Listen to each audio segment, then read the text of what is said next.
wound up being stationed with the guy's recruiter. So But why he when put we, him in the Navy? I don't know. I don't think like he did get questioned. He had to come. He did wind up. He had to come up this way to get questioned. Mm, Well, yeah, I'm not sure what the questions they asked him, but I mm, remember when I was stationed in Pittsburgh, we had this guy. What is it like YN3? He started mm, off in the Navy as an AT. Then they wound up doing a perform to serve. He became a YN. And if you ever met this guy, you would think like the same thing. Like, how did this guy make it in the Navy? He was so bad. The only thing we allowed him to do was ID cards, and mm. he would get in trouble all the time. He would say like very inappropriate stuff to like customers and stuff like that. It was like crazy. Like, man, But all some the people time. in our leadership is like that too. Yeah. Sometimes, people, nobody, sometimes, I'm sure you saw this, nobody wants to deal with the situation, so they just push the person along, let Hmm. somebody else deal with it. Honestly, I'm glad that I did my 22 years. God is good. But I was so ready to Mhm. go. I And when was did you so ready. retire? When I did you retire? retired August of last year. Oh, okay.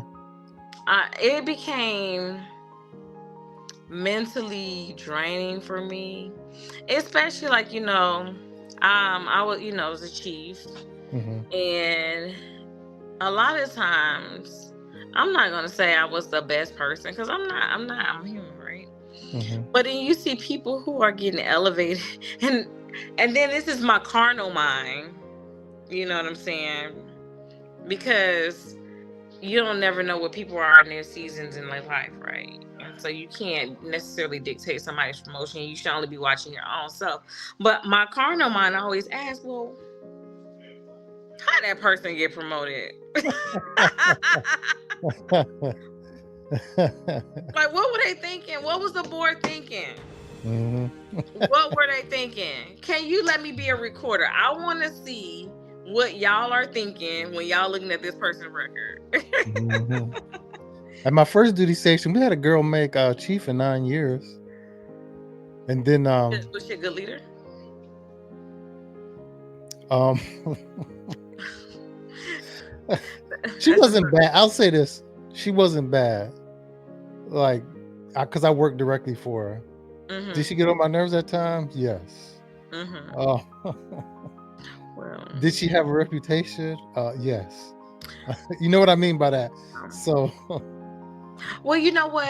And you could probably understand where I'm coming from with this. When you transition to the civilian sector after leaving the mhm, military, we call people leaders, but in essence, they're supervisors and managers. Is not yeah. necessarily leaders. They Hmm. just in a position of authority to make a decision, but they're not necessarily.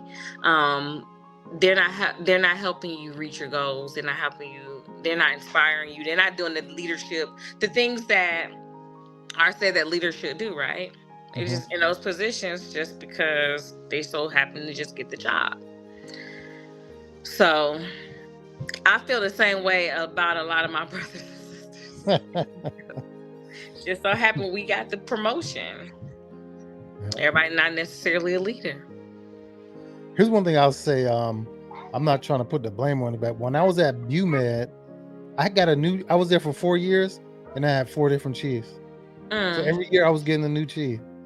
The mm, person one person got in trouble. One person, got picked up for officer, but none of them were YNs.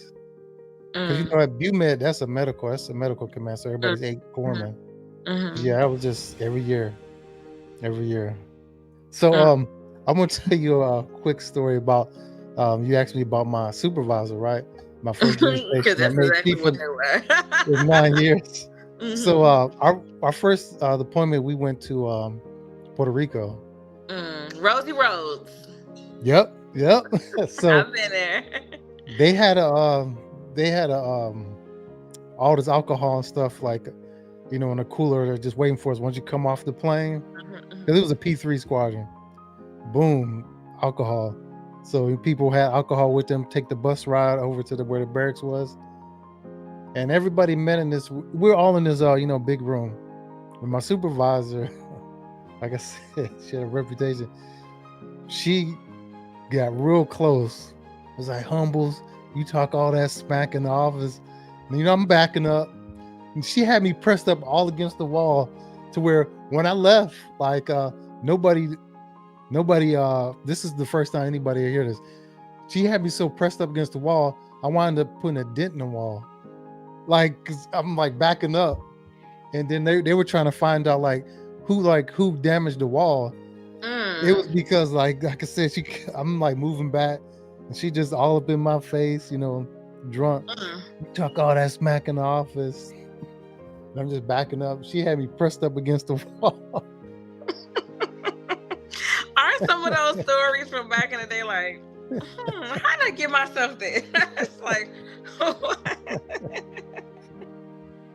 yeah, that was crazy. I remember my first experience in Rosie Roads. I think everybody on that shit was drunk. So I was just like a little E3, and they gave me a rental car. And I just went there for a month. Man, I had the time of my life down there, man. Did you? As an E3. You know how you said 6 degrees of separation? Mm-hmm. So that was the first place I went. So when I went to Iraq, I was like 18 years in. I went to Iraq. So the people in charge of the mail were the Puerto Rican National Guard. So, and everybody complained about them. So I just started telling him different stories when I was in the guy in charge. I would tell him different stories when I was in Puerto Rico, and we became real cool. And anytime I wanted the mail or anytime mail came in from my unit, they'd be like, Humbles, we got mail. Like, I never had a problem. So just like I said, everything comes in a circle. Just using those stories. Connections are amazing. I love to connect with people. Yeah. And I like to connect with people on a different level. You know what I'm saying? Like, you might not think initially we have nothing in common. But you start talking, you be like, okay, this person's relatable. Like, this is what I have in common with them. Because you just don't never know who you're going to need. Yeah.